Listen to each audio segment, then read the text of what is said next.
السلام عليكم المتابعين. غنفور البلبوله ديال القمح البلدي. شريتها من طاحونه كيطحنوا القمح البلبوله ديالو، بغيت ديروها كسكسو انا غنديرها سايكوك. راه غسلتها وصفيتها وغادي ندير نفورها ونشاركها معاكم. هاي غسلتها بمويها وداك وصفيتها وخليتها تنشفت، وغندير معاها شويه الملحه صافي، ونفورها. غنفورها 2 مرات ولا 3. غندير لها بحال الكسكسو، غنفورها بحال الكسكسو ونرميها تطيب وكنديرها مع اللبن.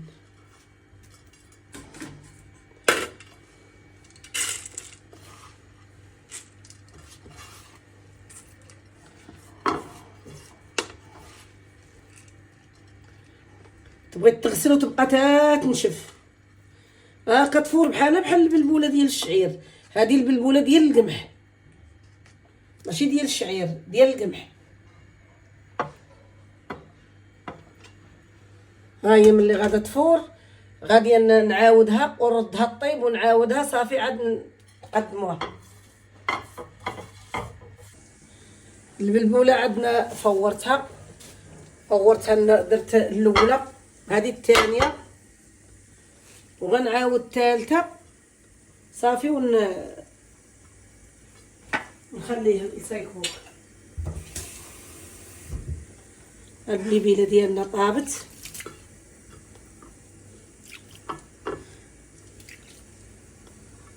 كتجي زوينه كسكسو ولا سايكوك. انا درت سايكوك باللبن.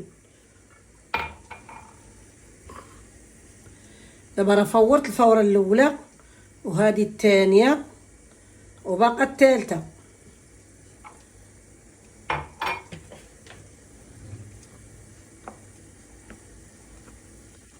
تجي زوينه. نص كيلو. خرج الخير والبركه.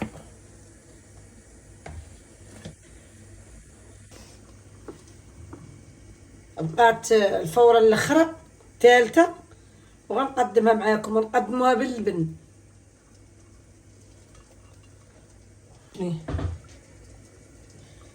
وقت سايكوك، هضره وقت سايكوك، هاد وقت الحصاد ووقت الربيع، فصل الربيع. دابا راه فصل الحصاد.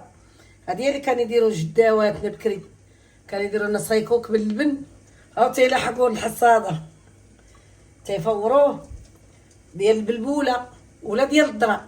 حتى الذره تيديروا لها سايكوك ديالها باللبن، ولا البندق كنا نشدوه ونحصدوه وندقوه وندريوه ونفوروه نديروه في الرداد على العواد، نقلبوه تيعرق مزيان، نعرقوه ونشروه تيكرم ونطحنوه، نديرو فيه الملحه ونطحنوه في الطاحونه الطبيعيه.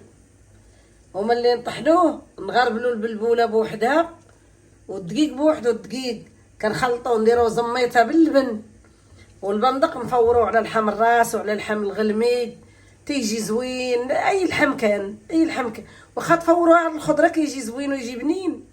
عاد رطبوا البلبوله تاني في اللبن، نقولوا لها المقيبيعه. راه كاين البندق هذا العام، اللي عنده البندق يديرو. الليبيله ديالنا وجدتها المتابعين. شوف جات زوينه. دابا هذا هو خليته تيبرد، وهذا برد غنقدمو مع اللبينه. هذا راه نص كيلو تبارك الله. ها هي الليبيله وجدات تاع القمح البلدي طبيعيه. تابعونا.